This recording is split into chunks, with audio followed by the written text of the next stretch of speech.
ఓం నమో నారాయణాయ నమశివాయ. మహాభారతంలో ఆదిపర్వం, క్షమించాలి, సభాపర్వంలో వచ్చేసి 39వ అధ్యాయం. నేను ఎక్కడి వరకు చెప్పారు? భీష్ముడు వచ్చేసి మొత్తం ఎక్స్ప్లెయిన్ చేశాక శిశుపాలుడు అంటున్నాడు, బాబు ఇప్పటికీ నువ్వు కృష్ణుణ్ణి అనర్హుడిగాని అనుకుంటూ ఉంటే, ఏ రకంగా మనం ఏదైతే గౌరవాన్ని ఇద్దామని అనుకుంటూ ఉన్నామో ఆ గౌరవానికి శ్రీకృష్ణుడు అర్హుడు కదా నువ్వు అనుకుంటూ ఉంటే, ఇక నీకు మరి ఏది కరెక్ట్ అనిపించింది ఏంటో నీ ఇష్టం అలాగే చేసుకురా బాబు అని వదిలేశాడు. ఈ విధంగా చెప్పిన తర్వాత మహాబలుడైన భీష్ముడు విరమించాడు. అనంతరం సహదేవుడు శిశుపాలునికి సమాధానంగా అర్థవంతమైన మాటను ఇలా చెప్పాడు. రాజులారా, కేశి అనే రాక్షసుని సంహరించి పోలికలేని పరాక్రమం గల శ్రీకృష్ణుని పూజించడం ఎవరైనా సహించలేకపోతే, బలవంతులైన మీ అందరి శిరస్సులపై ఇదే నా పాదాన్ని మోపుతున్నాను. ఈ నా మాటకు ఎవరు సమాధానమిస్తారో అతడే నాకు ముందుగా చంపదగిన వాడవుతాడు, ఇందులో సందేహం లేదు అన్నాడు.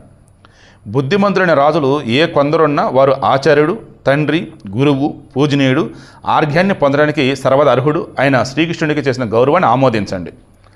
ఈ విధంగా సహదేవుడు పాదాన్ని చూపిస్తే అక్కడ బుద్ధిమంతులు, గౌరవనీయులు, బలవంతులైన రాజులలో ఒక్కరు కూడా ఏమీ మాట్లాడలేదు. అనంతరం సహదేవుని యొక్క శిరస్సుపై పూలవాన పడింది. సాధు సాధు అంటే బాగు బాగు అని అదృశ్వాన్ని పలికింది. భూత భవిష్యత్తుల గురించి చెప్పగలవాడు, సర్వ సంశయాలను తీర్చగలవాడు, సకల లోకవేత్త అయినటువంటి నారదుడు సర్వభూత సమక్షంలో కృష్ణుని గురించి స్పష్టంగా ఇలా చెప్పాడు. కమల పత్రాల వంటి కన్నులు గల శ్రీకృష్ణుని అర్చించిన మానవులు బ్రతికున్నా మరణించినట్లే భావించాలి. వారితో ఎప్పుడూ మాట్లాడటం కూడా చేయరాదు.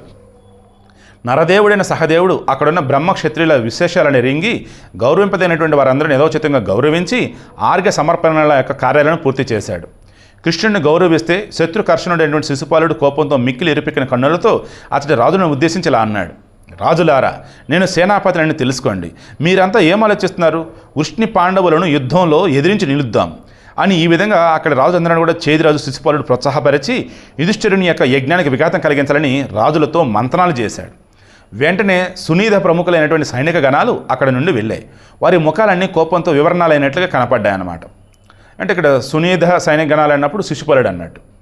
ఇక యుధిష్ఠిరుని అభిషేకం, వాసుదేవుని యొక్క పూజనం, ఈ రెండు పనులు సఫలం కాకుండా చేరని వారంతా అన్నారు. సహదేవుని నిష్కర్ష వల్ల, నిర్ణయం వల్ల కోపోద్రిక్తులైనటువంటి రాజులందరూ కూడా నిర్వేదంతో, ఆత్మనిశ్చయంతో ఈ విధంగా పలికారు. స్నేహితులచే వారం పడుతున్నటువంటి వారి శరీరం మాంసం నుంచి దూరం చేసే గర్జిస్తున్న సింహాల శరీరంలో ప్రకాశించింది. అక్షయబల సమూహమై హద్దులేని ఆ రాజసాగరాన్ని చూసిన కృష్ణుడు వారంతా యుద్ధానికి సన్నద్ధంగా ఉన్నారని తెలుసుకున్నాడు. సో వాళ్ళంతా యుద్ధానికి సన్నద్ధంగా ఉన్నారని అర్థమైపోయింది. మరి తర్వాత ఏంటి? శిశుపాలుని చంపడమే. అది రేపు డిస్కస్ చేద్దాం.